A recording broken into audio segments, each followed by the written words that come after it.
Flavio Quintana es doctor en biología e investigador principal del CONICET. Su línea central de investigación es el estudio del comportamiento de distintas aves y mamíferos marinos. Para eso, usa dispositivos electrónicos que le permiten obtener medidas precisas del comportamiento en el mar. Motivado por su curiosidad, con cada una de sus investigaciones, Flavio intenta responder a su pregunta fundamental: ¿qué hacen los animales en el mar cuando nadie los puede ver? Para eso, puso una cámara en un cormorán y pudo observar lo que hacen esas aves. Este es su camino en la ciencia.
Hola, Flavio. Hola, Ana, ¿qué tal? ¿Cómo estás? Muy bien. ¿Bien?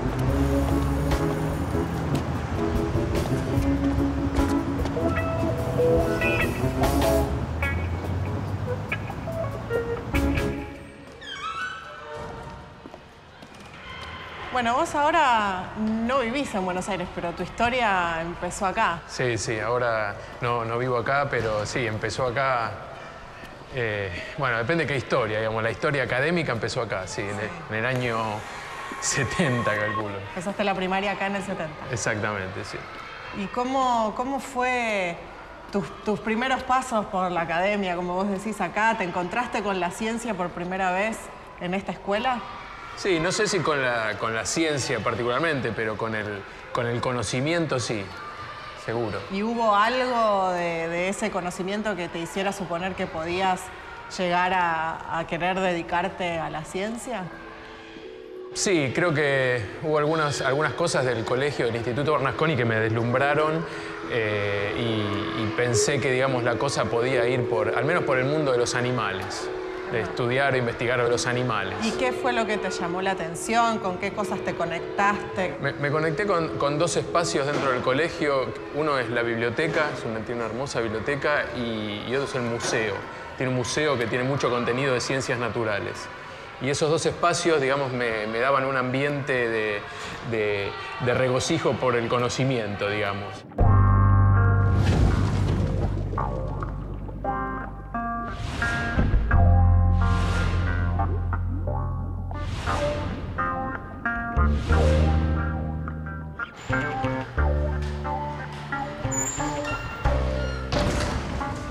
Esta es la biblioteca, sí.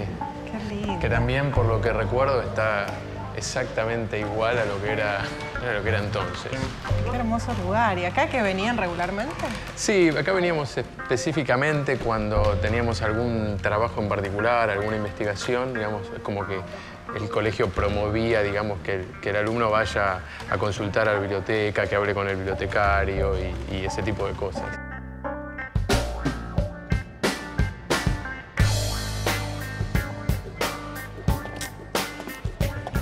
El museo del Instituto Bernasconi.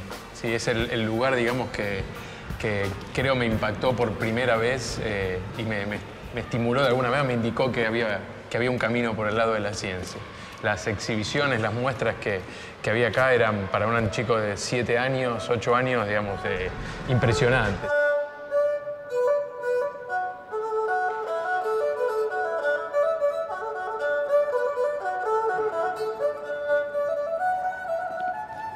Vos estudiaste en el Nacional Buenos Aires y ahí fue como tu definición de que ibas a ser científico. Sí, sí, ahí se definió la cosa.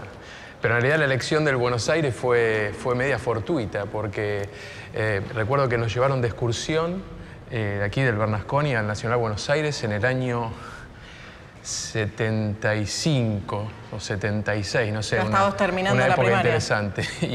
Y entrar al Nacional Buenos Aires fue quedar estupefacto. Las aulas de ciencias exactas y naturales con gradas, todos los laboratorios muy bien equipados. Así que, bueno, sí, realmente súper estimulante. ¿Cuándo te decidiste? Yo voy a ser biólogo. Creo que estuvo ahí en la interfaz entre el primario y el secundario, ya casi, digamos, en el primer año del secundario. Sí, fue una decisión muy clara, digamos, que tuve. Imagínate acá un grupo de chicos de primaria alrededor de este mapa y viendo todo el territorio de la República Argentina, el mar argentino, con toda esa extensión, una cosa medio inabarcable, ¿no? La Patagonia en ese momento estaba muy lejos todavía.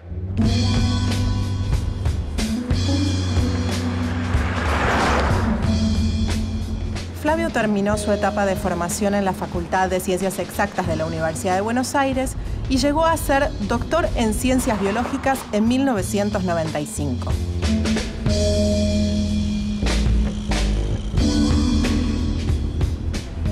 Está caliente, ¿no? Sí. Es grande. ¿Cuántos habitantes tiene? 80.000 habitantes. Esta es toda la bahía de Madryn, es la bahía nueva.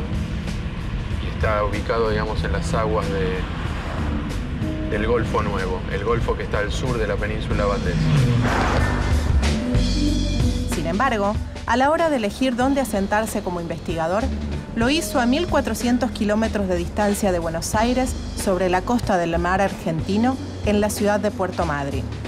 Fue acá, observando las distintas colonias de animales marinos, donde Flavio comenzó a preguntarse sobre el comportamiento de los animales cuando nadie puede verlos.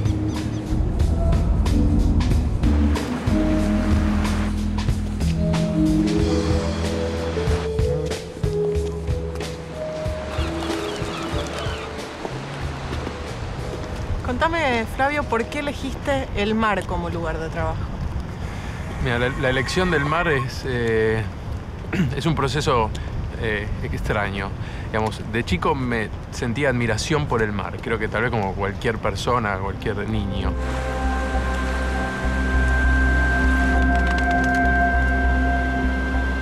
Mi madre empezó, cuando tenía 12 años, a comprarme la enciclopedia de Cousteau, la enciclopedia del mar. Y esa enciclopedia venía con una serie de diapositivas. Todas las semanas me parece que venían 2 diapositivas por semana. Y yo las esperaba ansioso, digamos. Y las miraba, digamos, la exploración que hacía del mar todo este equipo. Y ahí, digamos, empezó a mezclarse la admiración por el mar con las ganas de explorar el mar.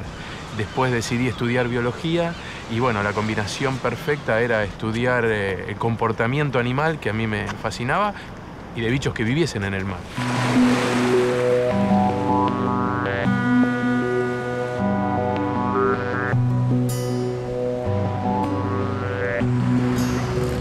Está movida la ciudad de Olerno. Te decía que una de las cosas interesantes y lindas de este trabajo también es que está distribuido el uso de las áreas de estudio y todos trabajamos en conjunto. En nuestro caso del grupo de trabajo, no nos interesa una determinada especie, sino una pregunta, un tema.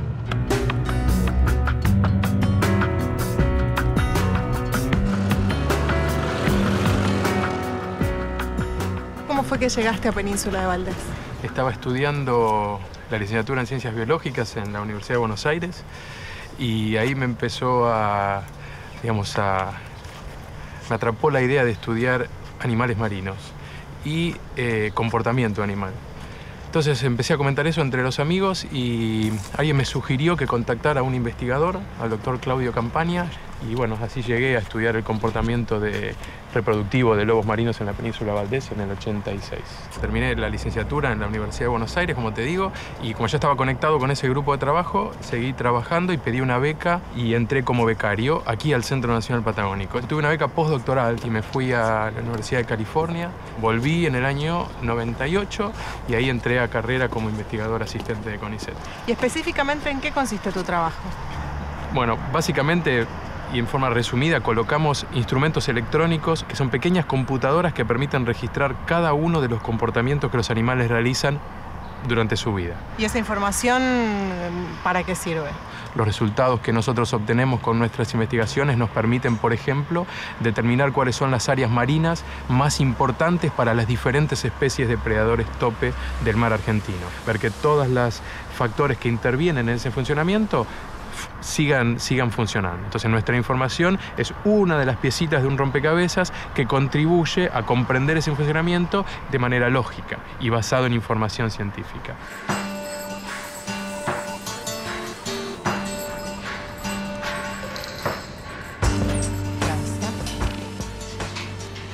Y, Flavio, ¿qué animales estás estudiando ahora? Principalmente aves marinas buceadoras y lobos y elefantes marinos, o sea, todas especies que bucean. A todos ellos se les colocan estos dispositivos electrónicos. A todos ellos. Las formas y tamaños de los aparatos dependen básicamente de la forma y tamaño del animal. ¿Me las mostrás? Dale. Hola. Hola, ¿qué tal? Ana. Yo soy Juan. Mucho gusto. Igualmente. ¿Qué haces, Juan? Hola, ¿todo bien? Juan está haciendo su tesis doctoral como becario de CONICET. Ya está terminando, está en el último año. Estos son un tipo de instrumentos, ¿sí? Son instrumentos satelitales que tienen antenas, ¿sí? O sea, transmiten una señal a satélites que están en órbita y nosotros tenemos que bajar esa información de los satélites. Bien. ¿Y en qué animales se puede usar? Esto lo usamos principalmente en animales voladores, porque la antena, ¿sí?, produce un efecto sobre los animales que bucean y hace que los animales gasten más energía porque tienen estos aparatos puestos. Otros que también registran posiciones, sí, que no tienen antenas. Estos son fantásticos porque podemos usarlos en pingüinos y en cormoranes, por ejemplo. El instrumento en sí está dentro de una cápsula que hace que no entre agua, entran muy justitos, y son circuitos electrónicos, ¿sí? Nada más. Esto que ves acá, ¿sí?, es la antena del instrumento. Es una antena diferente a la que te mostré antes. Esto transmite, pero nosotros para obtener la información tenemos que bajar los datos del instrumento, tenemos que recuperar el instrumento. Y después todo está comprimido, miniaturizado en una plaqueta electrónica donde hay diferentes tipos de sensores.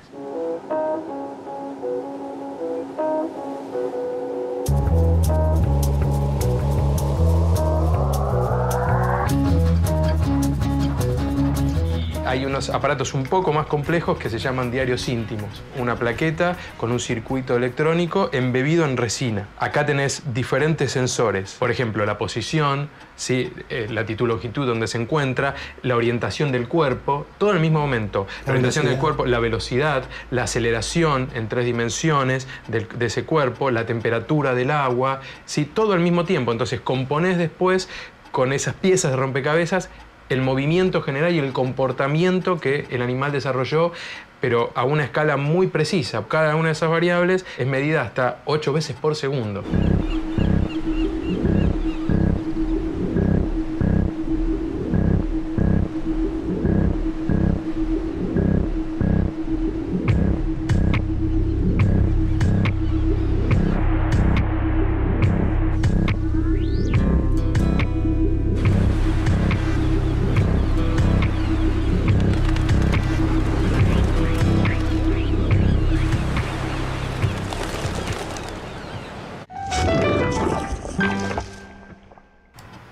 Esto es algo que me gusta mucho porque a lo largo del tiempo sabemos quién es quién, ¿no? Le colocamos claro, por acá hay un anillo, ¿sí?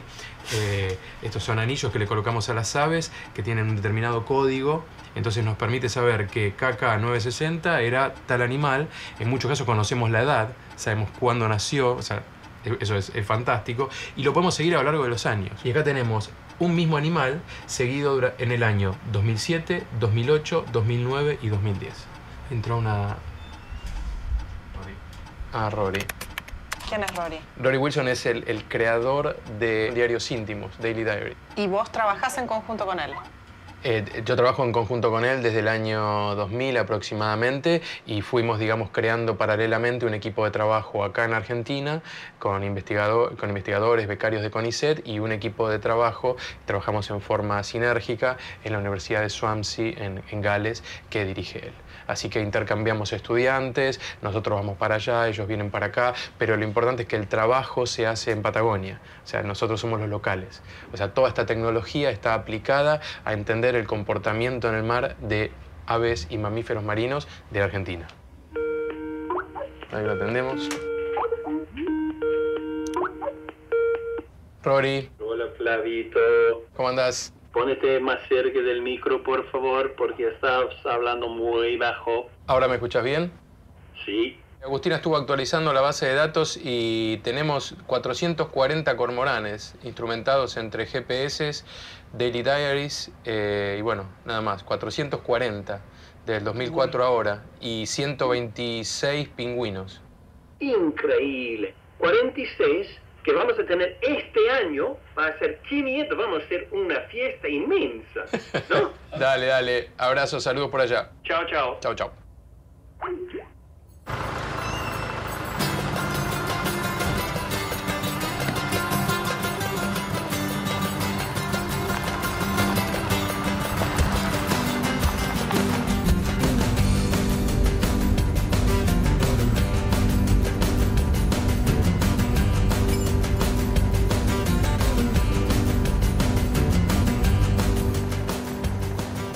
Este es un atlas de distribución y abundancia de colonias de aves marinas de toda la costa de Patagonia que hizo todo el grupo de trabajo de aves marinas del CEPAD y de otras instituciones de CONICET en el año 95. Hasta esta fecha no se sabía dónde estaban las colonias de aves marinas ubicadas exactamente a lo largo de toda la costa de Patagonia ni cuántos animales había. ¿Qué estás buscando?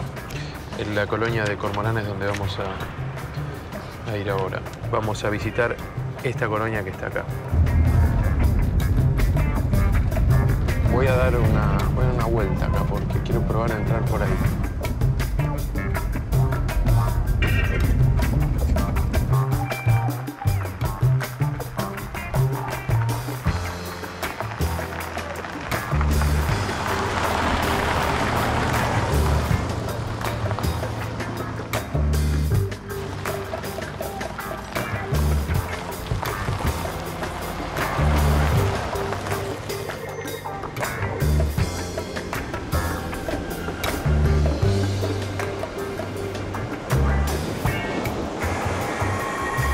La colocación de los dispositivos electrónicos se realiza principalmente durante la temporada reproductiva.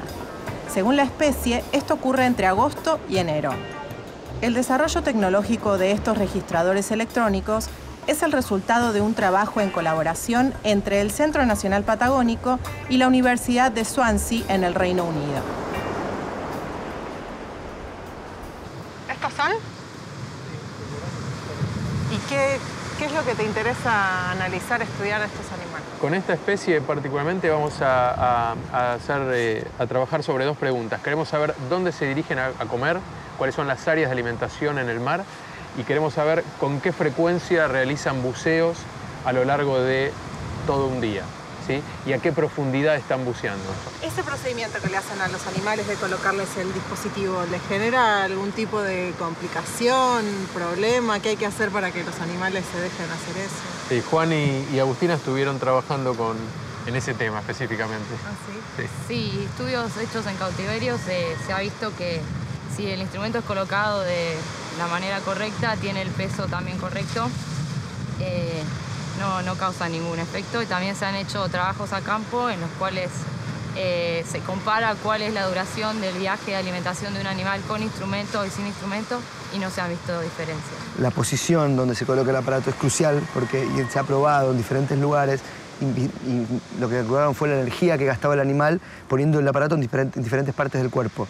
Y vieron que hay un lugar específico que es la espalda baja, como si lo pusieran acá atrás el aparato, porque de alguna manera el agua pasa de largo, entonces el efecto de rozamiento del aparato es muy bajo, es despreciable. Entonces, al calcular eso, vos podés estar seguro que no le vas a generar un gran efecto al animal, no va a ser algo que le altere el comportamiento, porque de hecho lo que queremos estudiar es el comportamiento de la manera más verdadera y natural posible. La idea que tenemos, como estamos instrumentando tantas aves por año, es poder desarrollar esta tecnología acá en Argentina e incluso poder desarrollar el software para analizar los datos provenientes de estos aparatos aquí en Argentina y no tener que comprar software al exterior ni los instrumentos en el exterior.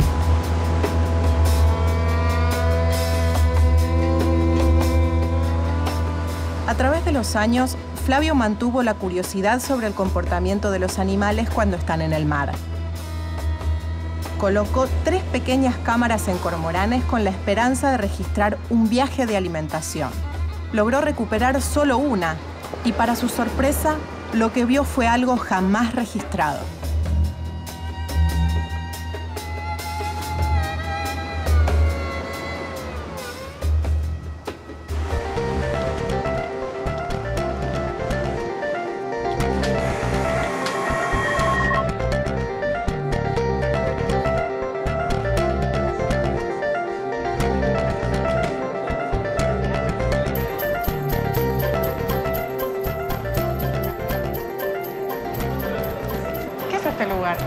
Este lugar es el Ecocentro Puerto Madryn. Es un lugar que invita a mirar el mar, y a mirar el mar desde diferentes puntos de vista, con base en lo académico, en lo científico, en lo educativo y en lo artístico. ¿Me mostrás algo de lo que hay acá? Sí.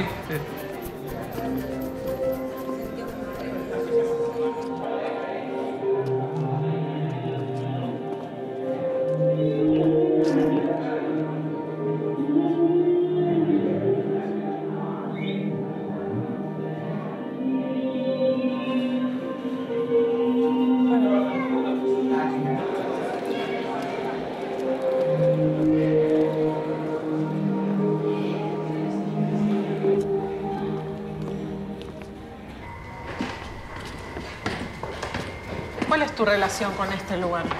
Nace un poco como necesidad de tener otra expresión para mi trabajo como científico. Dar a conocer el trabajo desde un aspecto más artístico, por decirlo así.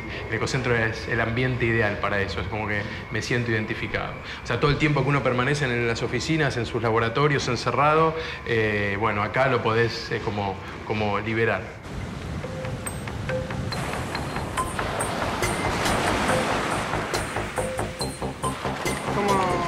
¿Le mostrás a la gente lo que haces? Mira, digamos, desde hace años tengo la oportunidad de estar en lugares fantásticos, maravillosos desde el punto de vista del paisaje natural, acercarme a especies que son difíciles de observar naturalmente, y empecé a hacer muestras fotográficas. Y esas muestras fotográficas las asociaba a un determinado problema de conservación o a una pregunta biológica. Entonces, la muestra de fotos estaba asociada a 2 o 3 conceptos, ¿sí?, que la gente se llevaba, pero desde el impacto que le producía la fotografía, no desde el dato científico en sí. Y el punto, digamos, creo, final fue la elaboración de una obra de teatro.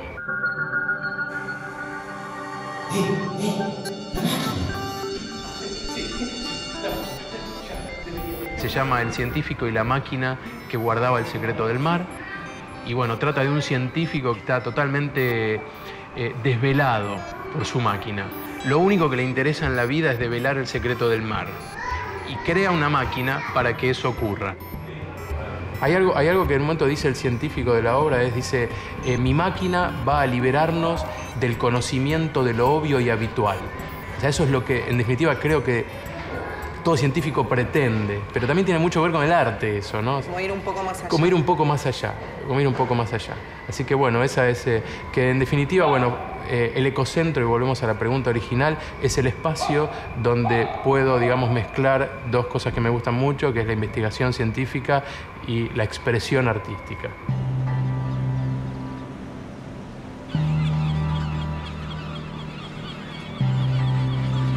¿Cómo crees que va a seguir tu futuro? como científico? Bola de cristal. No, ¿Cómo te gustaría? Sí. En esta etapa, digamos, de la carrera, ya un poco bastante más asentado, me veo, digamos, con posibilidad de hacer investigación, de hacer ciencia y a su vez de dedicar parte del tiempo a divulgar la ciencia a través de expresiones de arte, como te decía. Si me preguntás qué me gustaría ver en el futuro de la ciencia, y me gustaría llegar a un punto en que la gente, cuando le decís que sos científico, no te diga ¿y eso para qué sirve? O no cueste explicar tanto a qué te dedicas. Creo que en los últimos años se produjo un acercamiento de la ciencia a la comunidad, y eso se debe en parte, creo, a la inversión que hay en ciencia durante los últimos años, y también a la inversión que hay en difundir esa ciencia. Uno hace investigación para el bienestar humano, para el bienestar de las especies animales, para el bienestar del ambiente. Básicamente es eso. Creo que en la medida que la ciencia esté incorporada en la sociedad, esto va a dejar de existir y va a ser más natural la conjunción entre ciencia y sociedad.